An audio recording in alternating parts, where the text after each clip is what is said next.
Meus amados, sejam muito bem-vindos ao nosso canal, o Evangelho aplicado à vida comum.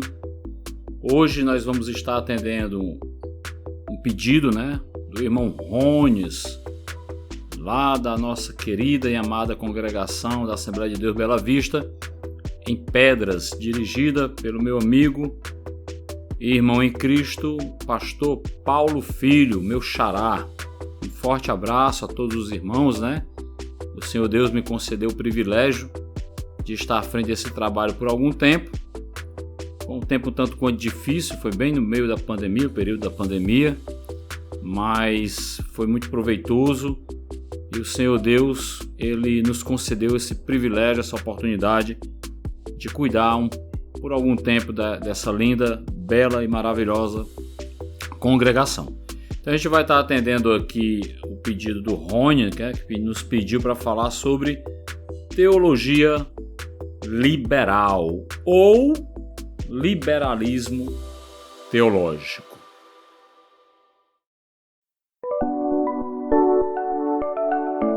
Antes de mais nada, eu queria só também falar aqui, deixar registrado que dia 28, no próximo sábado, nós estaremos na congregação da Assembleia de Deus Bela Vista, no Tatumundé, realizando um encontro de casais.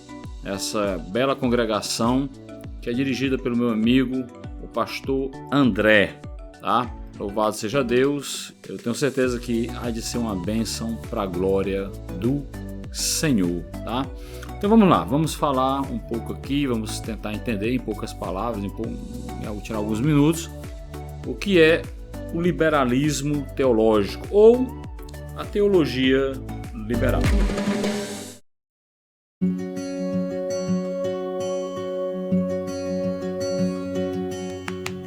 O conceito é o seguinte: o liberalismo teológico é uma corrente teológica que nasceu na Alemanha no início do século XVIII. Esta corrente teológica tem como premissa principal a negação da inspiração, suficiência, autoridade e inerrância das Escrituras. É importante que entendamos o contexto da época, tá?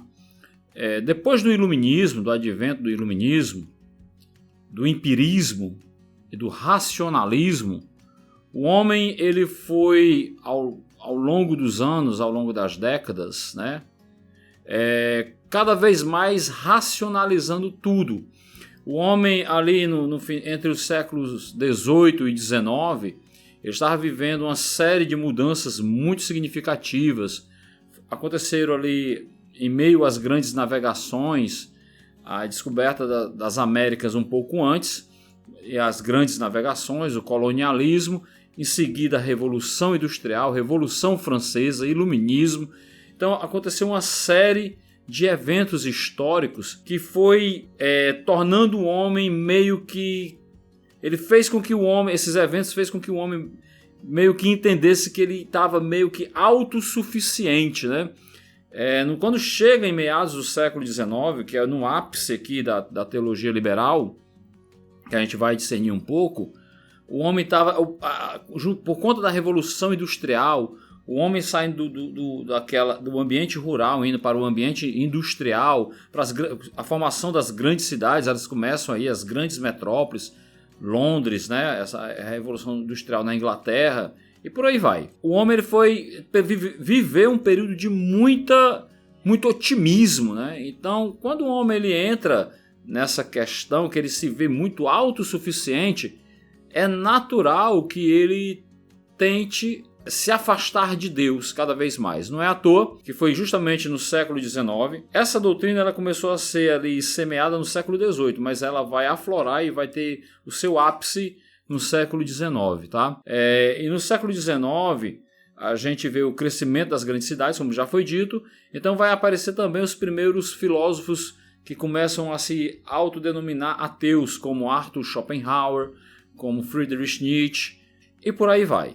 Então, a teologia, o âmbito, o universo teológico, acadêmico e teológico, não ficou de fora dessa realidade. Então, alguns teólogos se levantaram para tentar interpretar o registro bíblico de uma forma extremamente racionalista. Por conta disso, que é o que a gente vai discernir, esse ensino, que isso vai trazer muitos danos teológicos que repercutem até os dias de hoje, tá? Até os dias de hoje. E é isso, eu estou aqui dando só um contexto da época para que a gente fique mais compreenda de uma melhor forma como que se deu a questão da teologia liberal ou do liberalismo teológico.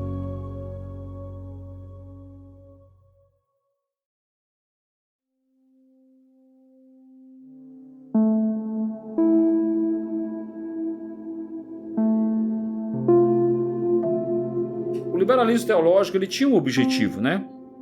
O objetivo do liberalismo era transformar o cristianismo à luz da ciência, da filosofia e da erudição bíblica modernas, tornando atraente e relevante para as novas gerações. Então, os teólogos, os filósofos, lembremos que a teologia e a filosofia, até meados do século XIX, ainda andavam muito juntas, né? Tava ali, já havia começado a partir do iluminismo um certo despreendimento, né? Mas a teologia e a filosofia sempre andaram muito juntas. Um livro muito bom que fala a respeito é um livro de um autor chamado Colin Brown, que é Teologia e Fé Cristã. Recomendadíssimo esse livro, já li, tenho até ele, tá? Mas a partir do iluminismo, aí você vai ter Kant, você vai ter Voltaire, com algumas ideias, Baruch Spinoza. Eles vão começar a meio que se distanciar, vão ficando aos poucos cada vez mais racionalistas, Hegel também, né? E a teologia é como se elas houvesse ali uma separação, um divórcio, aos poucos, mas isso vai se dando aos poucos, até chegar no ápice no século XIX com os filósofos ateus, né? Como já citei, Schopenhauer e Nietzsche. Tá? Então, alguns teólogos que vão beber dessa fonte, né, ou desenvolvê-la, vão querer transformar, ou deixar a teologia, né, o ensino bíblico, mais atrativo para essas pessoas que são mais racionalistas, né, que têm dificuldade de compreender a Bíblia como ela é. Tá? Os precursores e a origem, como é que se deu? Como é que se deu isso, esse ensino? Influenciados pelo iluminismo do século XVIII, pensadores como Leibniz e Johann Ernst intentaram acomodar o estudo das escrituras aos métodos de estudo da época, tentando harmonizar sistematicamente a filosofia e a teologia. Ernst, na sua obra sobre a interpretação do Novo Testamento, defendeu a ideia que a Bíblia deve ser interpretada da mesma maneira como são interpretados os outros livros comuns da Antiguidade Clássica. Tá? Então, Ernst ele defendia a ideia que o modo de interpretação bíblica ela deveria passar por um crivo humano. Aí é um grande problema. Por quê? A Bíblia ela é um livro humano, porque Deus nos deu a Escritura para que a compreendamos humanamente, mas a inspiração dela é divina. Então, quando eu pego a Escritura Sagrada e passo por um crivo humano, por um crivo exclusivamente racionalista, né? Dentro da racionalidade, dentro da lógica humana, é muito complicado conciliar as verdades bíblicas usando como escrutínio a filosofia humana. Amém, irmãos? Espero que os irmãos estejam compreendendo. Esses homens propuseram isso, tá? Eles propuseram um julgamento textual, histórico e filológico, tá? Ou seja, um método histórico crítico contra o método histórico gramatical. Os conservadores, os teólogos conservadores, os estudiosos conservadores, se utilizavam de um método histórico gramatical, tá? Esse método, em poucas palavras aqui, a gente deve levar em consideração a literalidade do texto, crendo que aquilo ali, aquele trecho ou texto que está escrito nas Sagradas Escrituras, eles são literais, tá? Eu estou falando aqui de forma muito resumida, é um assunto muito complexo, tá bom, pessoal? Mas que alguma dúvida, qualquer coisa que não tiver muita clareza, vocês podem colocar nos comentários, que a gente pode estar respondendo.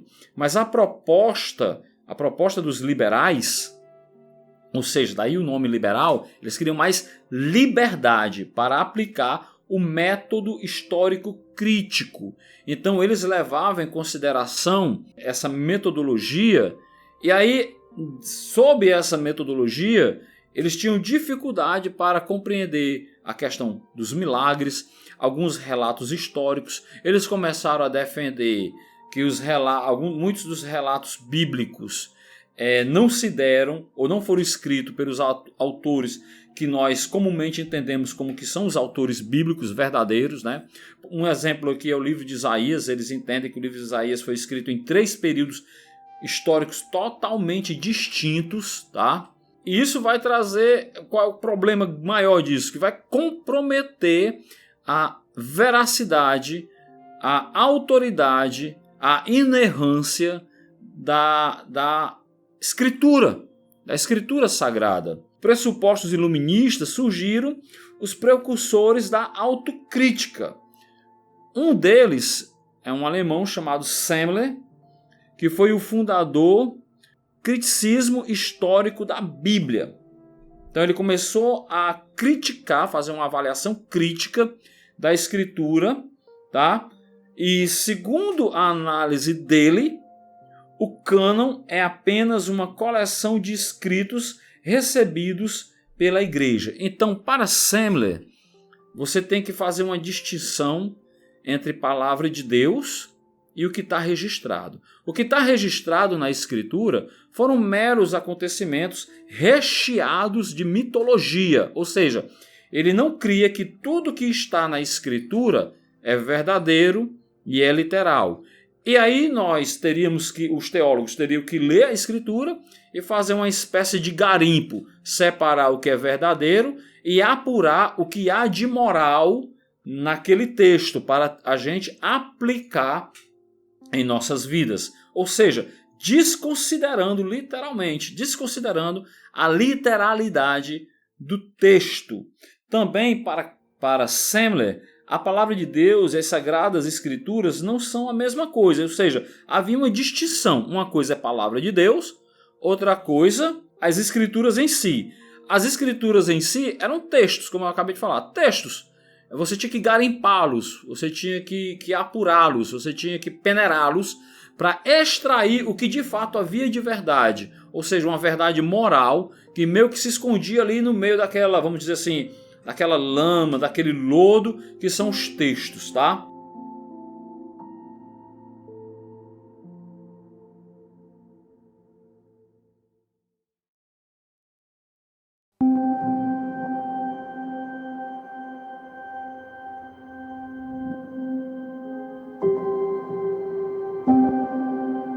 E também a origem das escrituras não é completamente divina para Semler. Então havia muita coisa humana nas escrituras. Daí a questão dos mitos, a dificuldade de acreditar na ressurreição. Eles não creem na ressurreição de Cristo. Um exemplo aqui para você entender. Para eles, a ressurreição de Cristo era uma forma que, na época, os apóstolos escreveram para gerar em nós assim um novo pensamento, uma nova moralidade. A ressurreição ela não seria literal, mas ela era um símbolo, tinha um simbolismo. Cristo ele ressurge dos mortos, mas ali eles não acreditam efetivamente na ressurreição de Jesus Cristo, tá? Então eles acreditam que ali foi uma forma, vamos dizer assim, poética, que os apóstolos escreveram para que surgisse em nós, à luz da Escritura, uma nova moralidade. Ou seja, era um símbolo que apontava para uma nova realidade. Tá? E um ponto importante, eles eram totalmente contrários a toda e qualquer tradicionalismo, né? Que é a nossa ortodoxia. Tá? Para Semler, ainda há discrepâncias entre o Antigo e o Novo Testamento. Portanto, os ensinos da Bíblia deveriam ser considerados apenas moralmente. É o que eu acabei de falar. Você lê, aí você vai encontrar ali as discrepâncias, você vai encontrar coisas que são mitos, o Mar Vermelho, por exemplo. O Mar Vermelho não se abriu de verdade, ele é um mito, foi um mito que aconteceu, mas o que é que eu posso aprender desse mito? É meio que tentar tornar a escritura parecido com a mitologia grega, né? A mitologia grega são mitos, de fatos, que vai trazer algum ensino. Então foi isso que esse tal de Semler tentou fazer, tá? Outro homem é o Hermann Samuel Reimarus, eu acho que é isso o nome dele. Defendeu que todos os elementos miraculosos e sobrenaturais do Evangelho seriam invenções dos apóstolos, tá? Então, é claro que a maior discrepância aqui, para nós cristãos, é não crer na literalidade da Escritura, tá? Então isso aí foi um período mais incipiente, mas aí vai aparecer um terceiro personagem aqui. Pessoal, são muitas pessoas que se envolveram nesse negócio aqui, tá? É um resumo, tá bom? É um resumo, estou me esforçando aqui para trazer um resumo, que é muita informação. Vai aparecer um terceiro personagem, que o nome dele eu vou tentar falar aqui. Esses alemães têm um nome complicado, Jesus Cristo, né? Ou é Friedrich Schleiermacher, ou é Friedrich Schleiermacher, ou é Friedrich Schleiermacher, ou Schleiermacher, ou não é nenhum desses. Ou eu errei todos, tá, irmãos? Mas esse teólogo e filósofo, né? Alguns estudiosos postulam que o início da teologia liberal no final do século XVIII atribuem a ele, né? O início, o start definitivo, né? Quando este passou a negar a autoridade da historicidade dos milagres de Jesus, né? Schleiermacher, ele nega isso, tá, irmãos? Ele nega a autoridade e a historicidade, como se ele não reconhece como fatos históricos, né? Aí até hoje você vai ver a questão da busca do Jesus histórico. Isso vai ser muito, muito enfatizado. O Rodrigo Silva, ele traz um ensino muito bacana, né? Na internet a respeito da questão do Jesus histórico. Existe até uma famosa entrevista dele com o Jô Soares, que ele traz fundamentado de forma bem acadêmica, como historiador. Eu nem lembro se ele é historiador, mas ele se utiliza das técnicas de historiador para, de fato, confirmar a historicidade de Jesus Cristo, né? Eu recomendo que você assista. A gente vai deixar aí como é o nome, Francisco? No link, A gente deixa o link aí, né? Algo do tipo, para você dar uma olhadinha, tá bom? E além de defender uma soteriologia distante da ortodoxia cristã, ele entendia, Schleiermacher, que bastava a pessoa sentir comunhão com Deus e estaria salva, mesmo não crendo nos evangelhos, né? Cristo era um mero exemplo de ser humano para os discípulos e simpatizantes da veia liberal, não mais o redentor da humanidade. Então eles tinham um entendimento que todos, de fato, aí vem aquela frase famosíssima, né? Todos os caminhos levam para Deus. De alguma forma, de alguma medida, de alguma maneira, qualquer caminho que você optasse, você conseguiria chegar a Deus, né? Discordando do que a Escritura fala, que você só se achega a Deus de fato, de verdade, por meio da pessoa de seu Filho, Jesus Cristo, né?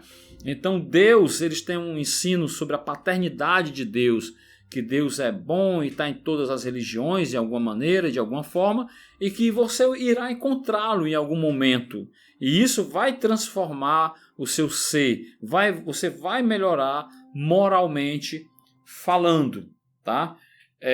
Para eles não existem escatologia, para eles a escatologia é completamente desconsiderada, a pessoa do Espírito Santo é algo totalmente irrelevante, e por meio dessas doutrinas todas, esses falsos ensinos, vai nascer daí o evangelho social, né?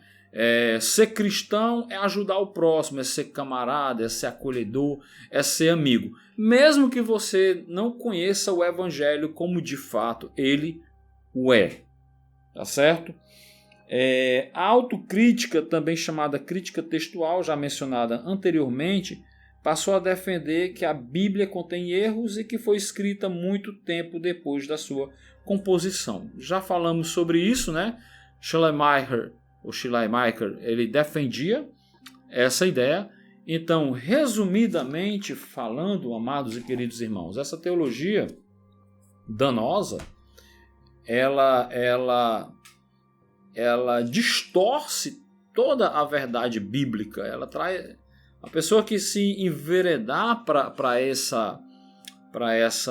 esses ensinos, ela vai compreender a teologia, o evangelho, de uma forma completamente deturpada, completamente sem noção, para aquilo que nós entendemos ser uma teologia ortodoxa, né?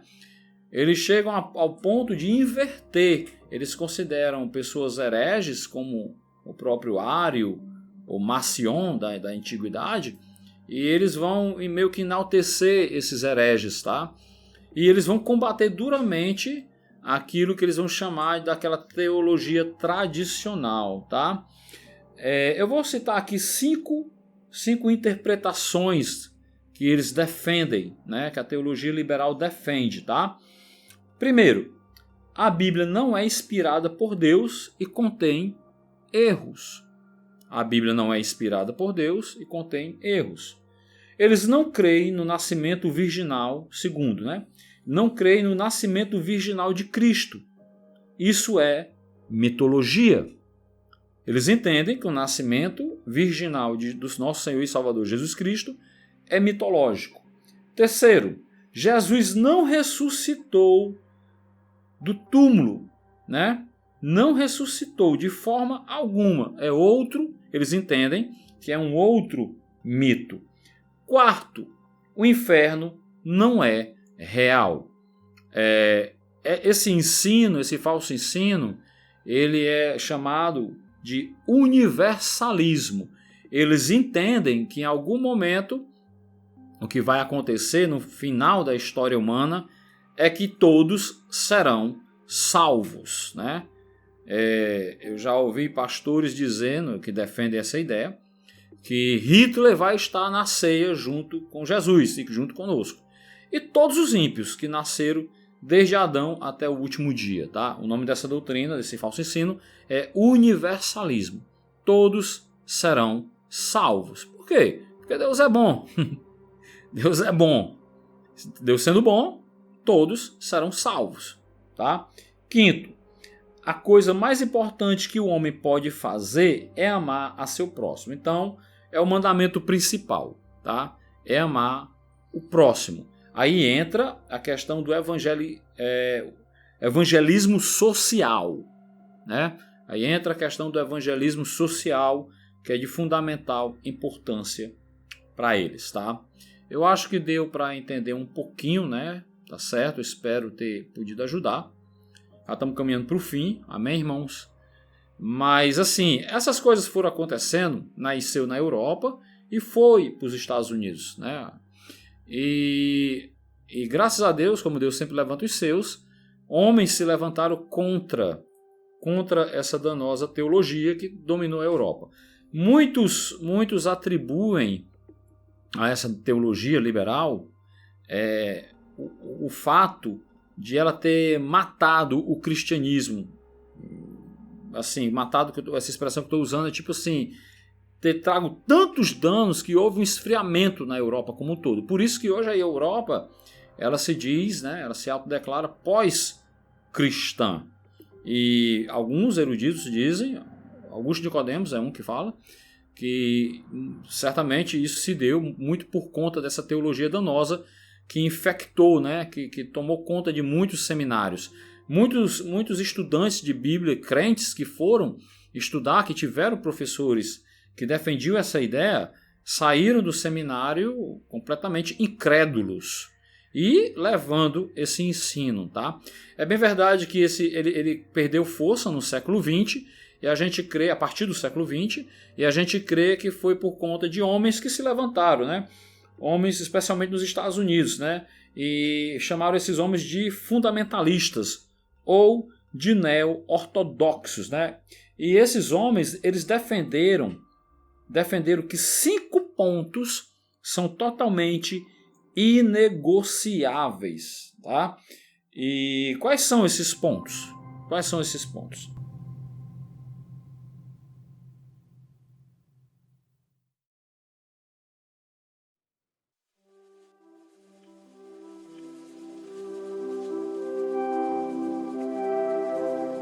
Primeiro, a inerrância bíblica, tá? A Bíblia é inerrante. Ela não contém erros, tá certo? Segundo ponto, os milagres são reais.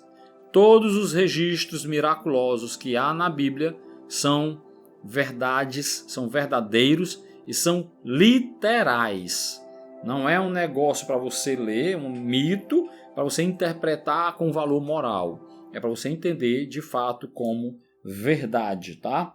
Terceiro ponto, os últimos 3 pontos se referem-se à pessoa de Cristo, tá? Cristo morreu na cruz por nossos pecados, tá? Quarto ponto, ele ressuscitou literalmente. E quinto, ele haverá de voltar para julgar os vivos e os mortos, tá, irmãos? Muito do que se é propagado, algumas eventuais, por exemplo, é muito comum hoje as pessoas questionarem a veracidade bíblica, né? Questionarem a autoridade da Bíblia, questionarem se de fato a questão da canonicidade da Escritura e por aí vai. Então, quem cai nesse erro, como é que nós podemos confiar num livro que nós não temos ele como 100% de verdade, tá? Isso enfraquece demais, é um estratagema terrível contra o Evangelho, contra o cristianismo, tá? Então, o correto é entendermos que toda a Escritura, como Paulo fala, é apta para nos ensinar. E as verdades contidas ali são literais e verdadeiras.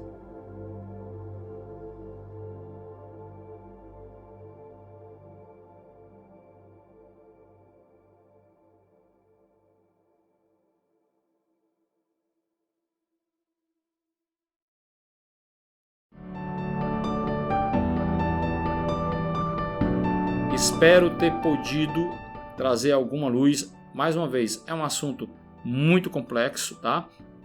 Tentei falar aqui de forma muito resumida, mas no mais é isso, tá? A grosso modo é isso. Estaremos atendendo ainda alguns pedidos, tá? Estou devendo aqui o Wellington Marques, da Gilead do Maracanaú. Estou devendo o Neto, da Gilead do Conjunto Esperança. E também eu recebi um pedido do meu amado obreiro, né? Minhas pernas e meus braços lá no Jardim Arrebol. O Francisco de Paulo Leite, que nos pediu, né, para a gente estar falando sobre o milênio, né? Então a gente vai estar aí atendendo. Coloque nos comentários o que é que você acha, como é que isso é um assunto muito difícil para compreensão. E peça algo do tipo. Ainda estou aguardando o pessoal me pedir qual é a próxima série que vão querer ouvir. Vou dar um tempinho aí. Se vocês não me responderem, eu vou pensar em algum assunto aqui. Eu e o Francisco vamos quebrar a cabeça um pouco e vamos estar aí trazendo algo novo para entendimento da Igreja do Senhor. Um forte abraço a todos. Compartilhe o vídeo, tá? Se inscreva. Muito obrigado pela participação de todos e que Deus abençoe a todos no nome santo do Senhor Jesus. Amém.